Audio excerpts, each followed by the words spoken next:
मुख्यमंत्री युवा कार्य प्रशिक्षण योजनेमध्ये मोर्चा पार पडलेला आहे। आता यामध्ये अमरावती जिल्ह्यामधून मोर्शी तालुक्याचे माजी आमदार देवेंद्र भुयार यांनी सुद्धा दखल घेतलेली आहे। तर बघू शकता मुख्यमंत्री युवा कार्य प्रशिक्षणार्थींना नियमित करा देवेंद्र भुयार। तर बघू शकता 16 जानेवारी मुख्यमंत्री युवा कार्य प्रशिक्षणार्थी म्हणून शासकीय विभागामध्ये नियुक्ती देण्यात आलेल्या प्रशिक्षणार्थींना दरमहा 10,000 रुपये मानधन सुरू झाले होते।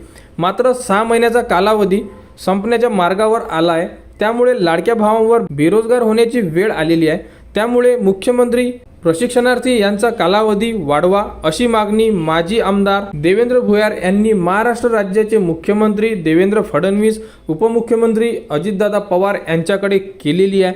तर मोर्शी तालुक्यामधून जेही माजी आमदार होते यांनी सुद्धा आता सरकारकडे मागणी केलेली आहे की जेही युवा कार्य प्रशिक्षण योजनेअंतर्गत विद्यार्थी प्रशिक्षणार्थी लागलेले आहे त्यांचा जो कालावधी आहे हा वाढून द्यावा आणि याबद्दल त्यांनी मुख्यमंत्री व उपमुख्यमंत्री यांच्याकडे मागणी सुद्धा करण्यात आलेली आहे। महाराष्ट्र राज्य मुख्यमंत्री युवा कार्य प्रशिक्षण योजनेअंतर्गत बेरोजगार युवकांना प्रशिक्षणाची संधी उपलब्ध करून दिली होती। त्या अंतर्गत विविध शासकीय विभागात रुजू आहेत।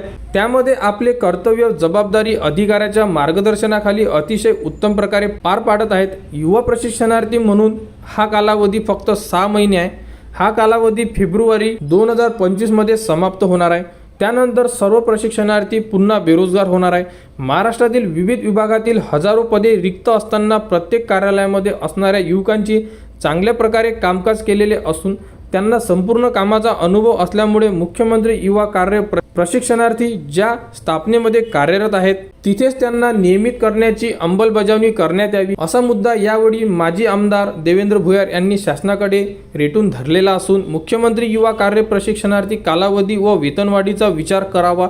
तसेच मुख्यमंत्री देवेंद्र फडणवीस यांनी मिशन 100 दिवस जाहीर केले व त्यामध्ये 1.5 लाख कर्मचारी भरती करण्याचे आदेश दिले। त्यामध्ये मुख्यमंत्री युवा कार्य प्रशिक्षणार्थी कर्मचाऱ्यांचे प्रशिक्षण तातडीने घेऊन त्यांना त्यांच्या जिल्ह्यात पदस्थापना द्या अशी मागणी माजी आमदार देवेंद्र भुयार यांनी मुख्यमंत्री देवेंद्र फडणवीस व उपमुख्यमंत्री अजितदादा पवार यांच्याकडे केलेली आहे। तर यामध्ये आता मोर्शी तालुक्याचे माजी आमदार यांनी सुद्धा आता विद्यार्थ्यांच्या पाठीशी उभे आहे व त्यांच्याकडून म्हणजे प्रशिक्षणार्थ्यांसाठी आता त्यांनी सुद्धा मुख्यमंत्री व उपमुख्यमंत्री यांच्याकडे मागणी केलेली आहे। तर अशा प्रकारे जेही प्रशिक्षणार्थी लागलेले आहे जेही वर्क करत आहे त्यांचा कालावधी पुढच्या महिन्यामध्ये समाप्त होत आहे।